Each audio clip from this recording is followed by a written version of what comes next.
What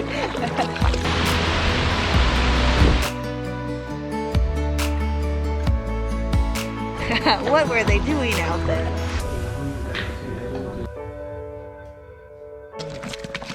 Hello. Big welcome. Big welcome, Marrakesh. How did we start it off? I'm starting from the top. Okay. So March 2019, Amy and I went to Morocco. Snuck in just before a pandemic. That was well timed. Yeah, it was actually while we were there that like everything was going crazy in America. People were running out of toilet paper, everything was shutting down, and we were just on the other side of the world doing some other stuff. We hopped on a flight, east coast of America, flew over to Morocco, flew into Casablanca, and the first day we were there, we went to the Hassan II Mosque, which is the second biggest mosque in the world. This thing's a doozy, it's huge. Yeah, it was humongous. Inside, it's super tall, very open, and they've got like gorgeous like carpets and just architecture all around. It was gorgeous. You drop down to the bottom, they've got like this washing area where there's these like pools. Yeah, and some fountain type things. during certain times, everyone goes down there. You clean your sins, you clean your feet. I mean, that's what I'm saying. That's how it goes down. Oh, no. So we went to the mosque and it was gorgeous. Besides the mosque, nothing else to do in Casablanca. That was it for Casablanca. We went to Fez, drove on over there, spent the night. We got an Airbnb right in the Medina, which is just the old city. The next day was all in Fez. We went around to a few things. Yep, so we went to a handful of madrasas, which are schools, kind of like a seminary. The ones that we went to, I don't think that they were still being used, but they allow you to go inside and take a look around. Very pretty, just a lot of like different like tile artwork on the walls, and then a lot of different like Arabic script that's really beautiful, written everywhere. And you just kind of get to cruise around, check those out. They're really cool. We also went to a tanning place. They're famously known for their leathers, apparently. And they had these huge pools amongst a bunch of buildings where people would actually get in the tanning pools and would be tanning these huge pieces of leather. And they would have different shades for the different types of tanning and different stages to treat the leather and whatnot. So they had all these pools and all these workers inside them tanning all this leather. It was pretty cool. They were trying to sell Amy like $1,000 purses and stuff. Yep, I resisted because I'm very strong. Yeah, great willpower in this one. But that was cool. Then we had some delicious food that night, and we had our first tagine. Yeah, we had our first tagine while we were there. So tagine is a dish that's made in one of these. So it's a clay pot that's got like a kind of like a cone top, and they usually just throw in some type of meat as well as some veggies. A lot of the ones that we got were usually like chicken with like potatoes and carrots or something. We had that throughout the whole trip. It was our favorite type of Moroccan food, I'd say. Yeah. Like the orange juice is delicious and tagine's great. Yeah, So that's very what we wanted to have at all the locations. Next day, we went up the hill to some ruins that overlooked the city. Yeah, so it was the Marinid tombs, which was just the Marinid dynasty built them, I believe, in the 14th century. But it was really nice. They were really old and kind of cool to cruise around. But it was nice being up there just because it did overlook the whole city of Fez, so you had a really good viewpoint from up there. And then from there, we headed out to our first kayak adventure. We get to this first lake, which was just this random lake that we picked off of the map. And so it was kind of like middle of nowhere. There was just like a small little town there. Hop in the kayak, start kayaking along the lake, see the nets, say hi to the fishes.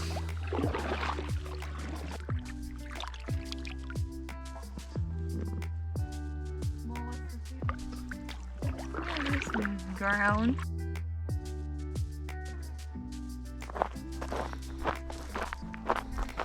This is a pretty good look on me, probably. You gotta rock the hat. Maybe someone will just offer Hat you shirt. that.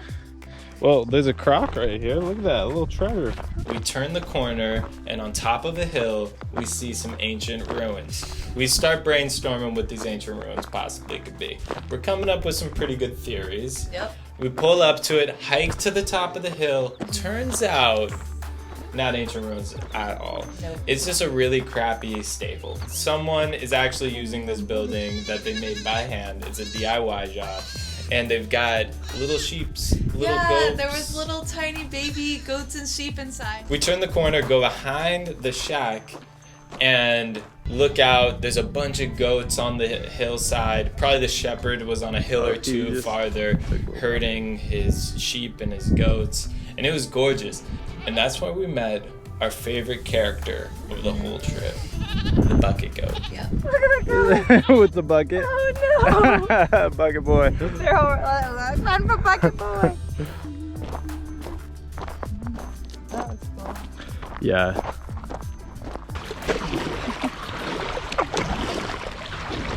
This will show how jerky your paddling is.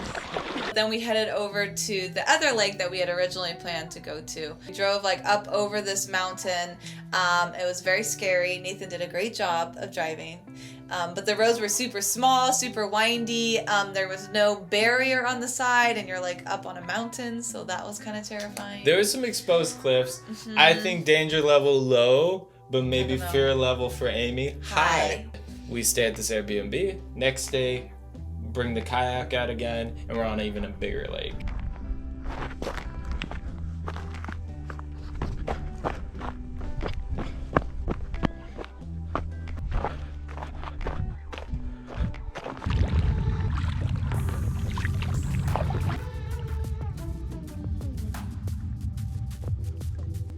Do you remember what this lake's called? It is called Ben El Oudain. Friggin' nailed it. I'm the most Arabic person looking on this kayak. That's true. We've got Alibaba here. Well, I was thinking the shirt hat too. It's an Arabic classic. Oh, is it?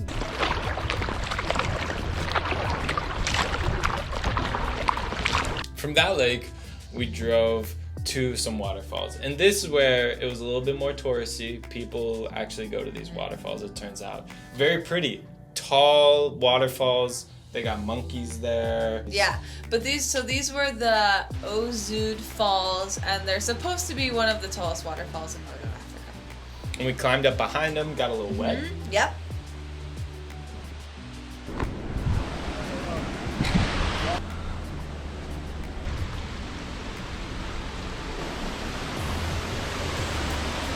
That's dope.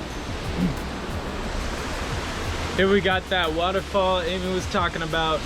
Pretty sick. Amy didn't want to come up, but that's what you got to do. Yeah, Miss File.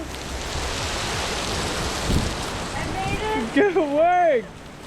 Woo. I was just bad talking you on the camera. Are you really? Only a little. We're the cutest. Yeah, we are. We're taking a shower. Dang, it's coming down. Whoa! Oh my gosh! Okay.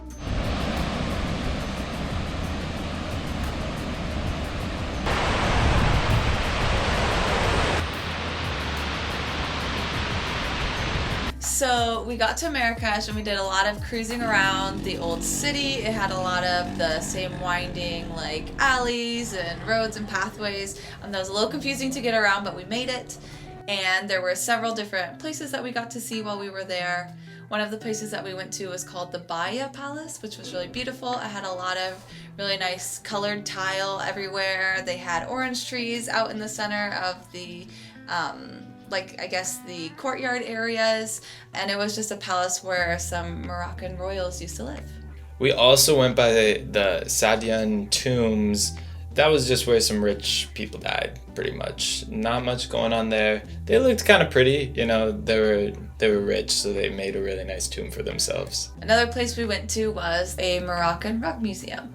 Right now, we're at this carpet museum, and Sleepy Toots over here has turned it into a nap museum. Yeah. So every stop is like, that's a nice bed with a nice carpet blanket. Let's take a nap on it. Carpets are really nice. They're made by women who didn't have enough money for looms or wool or something, and so they just took old clothing and they like ripped it into shreds, and then they like made these carpets.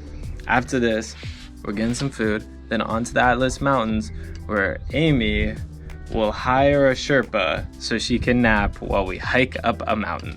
So we drove to Atlas Mountains even though Amy was feeling sick because we were like, oh, maybe we'll just look at them.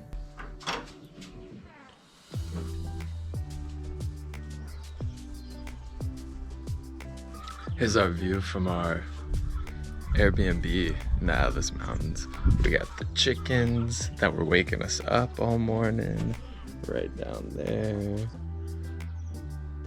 We got a nice Berber family over here. And then we got that gorgeous peak out there. That one I think way in the back should be Tubakal, which is the highest peak in Northern Africa.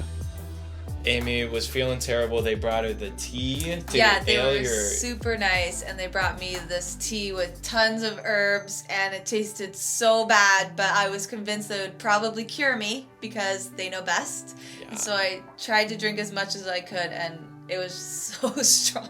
But I did get better that day, so maybe it cured me. Coincidence? I did start to feel a little bit better in the, like, later on in the morning. So we did still go out to hike for a little bit. Hello.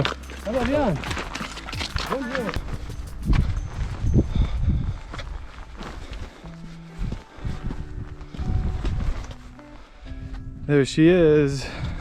When we hiked this, I think it was like 7 years now. We didn't have as much snow, we had some, but I remember hiking it with like long sleeve t-shirts, so it wasn't too bad. But it's like perfect hiking weather today though. Yeah, It's not hot. Well, it's a little rainy, which isn't ideal, but it's a little rainy. it's cloudy. It's not hot. It's very cool. Yeah. We didn't do the whole thing like we were planning to originally, but we probably hiked out a couple of miles at least. So after the Atlas Mountains, we headed back to Marrakesh for our last day of the trip. Another place we went to was the Body Palace. We are in the Body Palace, also known as the Bad Boy Palace. So this was from the Saidin dynasty. This guy was like, we need a place to party, so he built this. He also liked animals, so he made a nice spot for the storks to build their nest. What'd you think about this place? I thought it was really nice. Not as much color as some of the other ones, but I still thought it was cool. Yeah. Seems authentic.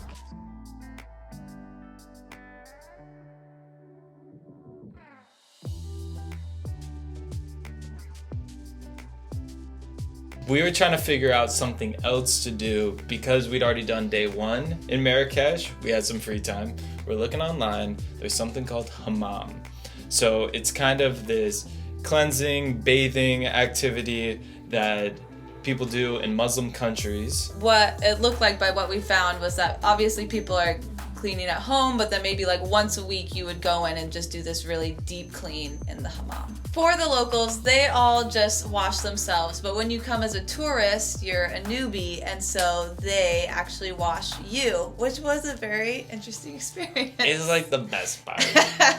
Which I thought when I told Nathan that that's what was going to happen, I thought he was going to shut it down right away. Because I was like, okay, a man's going to be washing you. How do you feel about that? He was all on board. There's nothing better than being washed like a baby. You just strip all the way down, and then, well, I guess we were stripped down more than you guys. You guys were all wearing shorts and stuff. You tried to go full nude, and they said, no thank you. It's a very good point. I tried to go nude, and they said, keep those suckers on. And I'm like, well, let's go all natural. Come on. We need to be fully cleansed. Yep. So we had our guide and we went in. They're separated by gender, obviously. So Amy went into a different entrance in a different area. There's this huge heating furnace that was connected to both that would heat both the areas. But I went into a different room. She went into one. We walked in with our guide. It's basically supposed to be like a big sauna. So they're capturing all the heat. It's super humid. You're sweating it out in there.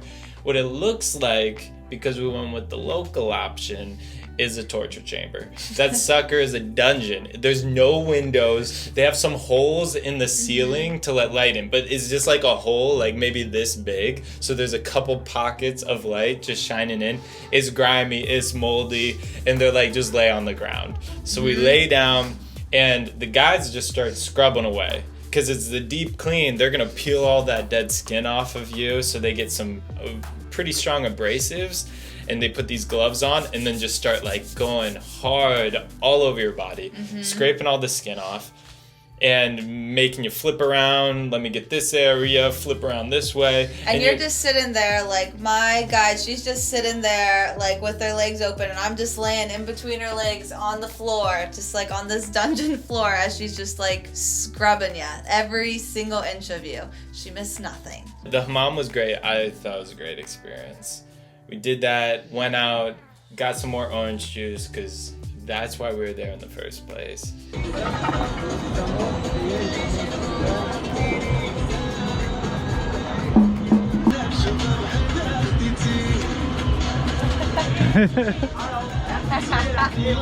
Big welcome. Big welcome, Marrakesh. Pineapple. Like, subscribe. Like. So we also got to go to a night market in the evening. So they have like a big open space, and then they have lots of different types of food and things that you can buy.